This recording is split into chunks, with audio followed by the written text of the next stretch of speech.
بسم اللہ الرحمن الرحیم۔ باب ما جاء فی المزی، مزی کے احکام کے بیان میں باب۔ عن علی رضی اللہ عنہ قال كنت رجلا مزاء فكنت استحجی ان اسأل النبی صلی اللہ علیہ وسلم لمکان ابنته فأمرت المقداد بن الأسود فسأله فقال يغسل ذكره ويتوضأ، رواہ الشیخان۔ حضرت علی رضی اللہ تعالیٰ عنہ سے روایت ہے، آپ نے فرمایا کہ میں ایسا شخص تھا جسے بہت مزی آتی تھی۔ مجھے براہ راست رسول اللہ صلی اللہ علیہ وآلہ وسلم سے اس کے متعلق پوچھنے سے شرم آتی تھی، کیونکہ رسول اللہ صلی اللہ علیہ وآلہ وسلم کی صاحبزادی میرے نکاح میں تھی۔ میں نے مقداد بن اسود کو رسول اللہ صلی اللہ علیہ وآلہ وسلم سے یہ مسئلہ پوچھنے کا کہا۔ انہوں نے آپ سے پوچھا تو آپ نے فرمایا اپنے عضو تناسل کو دھو لو اور وضو کر لو۔ اس حدیث کو شیخین نے یعنی امام بخاری و مسلم نے روایت کیا۔ حدیث نمبر 39 ہے کہ وَعَنْ سَهْلِ بْنِ حُنَيْفٍ رضی اللہ تعالیٰ عنہ قال كنت ألقى من المزی شدۃ۔ حضرت سہل بن حنیف رضی اللہ تعالیٰ عنہ سے روایت ہے، آپ نے فرمایا میں مزی کی بہت شدت پاتا تھا۔ وَكُنْتُ أَكْثَرُ مِنَ الْإِغْتِسَالِ، اور میں اس سے اکثر غسل کرتا۔ فَسَأَلْتُ رسول اللہ صلی اللہ علیہ وآلہ وسلم عن ذَلِكَ، میں نے اس بارے میں رسول اللہ صلی اللہ علیہ وآلہ وسلم سے سوال کیا۔ فقال انما یجزیک من ذلک الوضوء، تو رسول اللہ نے فرمایا کہ بے شک تجھے کافی ہے اس سے وضو کرنا، یعنی یہ جو مزی خارج ہوتی ہے اس سے صرف وضو کرنا کافی ہے۔ قلت، میں نے عرض کی یا رسول اللہ صلی اللہ علیہ وسلم فکیف بما یصیب ثوبی منہ، تو رسول اللہ صلی اللہ علیہ وآلہ وسلم سے میں نے پوچھا کہ اس منی کا کیا ہوگا جو میرے کپڑوں کو لگ جائے۔ قال یکفیک بأن تأخذ کفا من ماء فتندح بها من ثوبک حیث ترى انہ اصابہ، تو آپ نے فرمایا تمہیں یہی کافی ہے کہ جہاں اسے لگا ہوا دیکھو وہاں پانی کا چلو بھر کر چھینٹے مار دو۔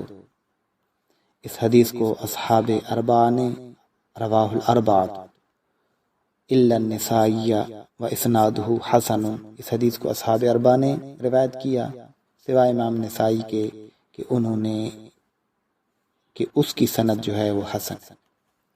حدیث نمبر 40 ہے وعن ابن عباس رضی اللہ تعالی عنہما قال هو المنی والمزی والودی فاما المزی والودی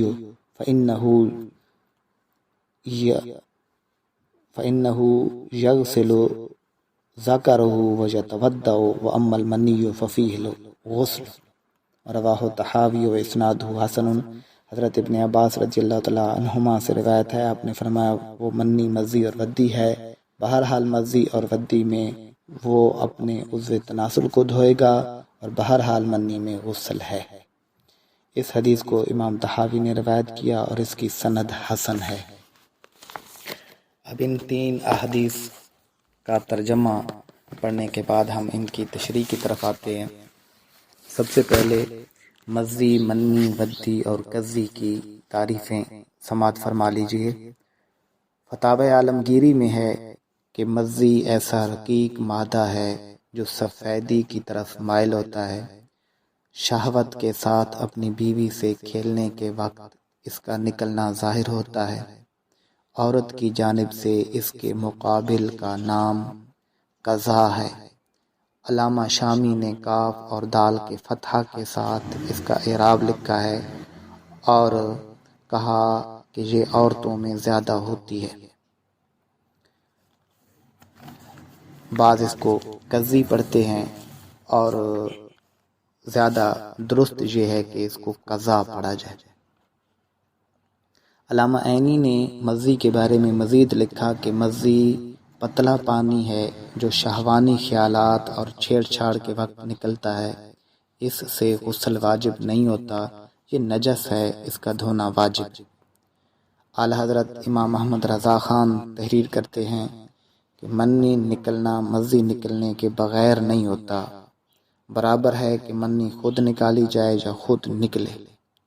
علامہ عینی نے لفظ مزی کے بارے قاضی ایاز کے حوالے سے یہ بات بھی لکھی کہ لفظ مزی کو یا کے سکون کے ساتھ اور یا کی شد کے ساتھ بھی پڑھا جاتا ہے۔ یہ تھا مزی کے بارے میں۔ اور مزی کے مقابل جو عورتوں سے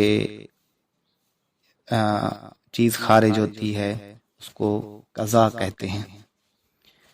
منی کی جو تعریف ہے وہ امام ابو بکر بن علی حدید زبیدی یہ لکھتے ہیں کہ منی سفید گھاڑی ہوتی ہے، اس کے نکلنے کے وقت عضو تناسل نرم پڑ جاتا ہے، اس سے بچہ پیدا ہوتا ہے، نکلنے کے وقت اس کی بو کھجور کی کلی یعنی جب کھجور کے شگوفے کھلتے ہیں اور رنگ سبز ہوتا ہے۔ علامہ سعدی رحمہ اللہ نے گوندے ہوئے آٹے کی بو کی طرح لکھا ہے کہ اس طرح ہوتی ہے، اور اس کے خشک ہونے کے وقت اس کی بو انڈے کی طرح ہوتی ہے۔ عورت کی منی پتلی اور پیلے رنگ کی ہوتی ہے، یہ فتاوی عالمگیری میں لکھا ہے۔ تو یہ منی کی تعریف بیان کی گئی۔ اب ہم ودی کی تعریف بیان کر رہے ہیں۔ فتاوی عالمگیری میں ہے کہ ودی گاڑھا پیشاب ہے، اور یہ بھی کہا گیا ہے کہ ایسا پانی ہے جو پیشاب کے بعد اور جماع کے بعد جب غسل کیا جائے تو اس غسل کے بعد نکلتا ہے۔ علامہ شامی نے لکھا ہے کہ ودی دودھ کی طرح سفید گاڑھا پانی ہے جو پیشاب کے بعد نکلتا ہے۔ اب ہم تعریفوں کے بعد خروج مزی کے بعد محل نجاست کو صاف کرنے کے بارے ائمہ کا اختلاف اور احناف کے دلائل بیان کرتے ہیں۔ حدیث نمبر 38 اور 40 میں مزی نکلنے پر یغسل ذکرہ کے الفاظ سے مالکیہ نے یہ استدلال کیا ہے کہ مزی نکلنے پر پورے ذکر کو دھونا واجب ہے، جبکہ حنابلہ ذکر کے ساتھ انثیین یعنی خصیوں کو بھی دھونا واجب قرار دیتے ہیں، کیونکہ ایک حدیث مبارکہ میں لیغسل ذکرہ وانثییہ کے الفاظ ہیں، جبکہ احناف ذکر یا انثیین کو دھونا واجب نہیں سمجھتے، بلکہ جہاں مزی لگی ہو اسی جگہ کا دھونا ضروری ہے۔ مالکیہ اور حنابلہ کو احناف کی طرف سے جو جواب دیے گئے ہیں ان کا مفہوم پیش خدمت ہے۔ پہلا جواب امام طحاوی نے یہ دیا کہ حضور صلی اللہ علیہ وآلہ وسلم کا ذکر یا انثیین کو دھونے کا حکم وجوب کے لیے نہیں بلکہ تقلص یعنی مزی میں کمی لانے کے لیے تھا، تاکہ وہ زیادہ خارج نہ ہو، جس طرح قربانی کے جانوروں کے بارے میں یہ حکم دیا گیا ہے کہ اگر دودھ ہو تو ان کے تھنوں پر پانی چھڑکا جائے تاکہ دودھ کم ہو اور نہ نکلے۔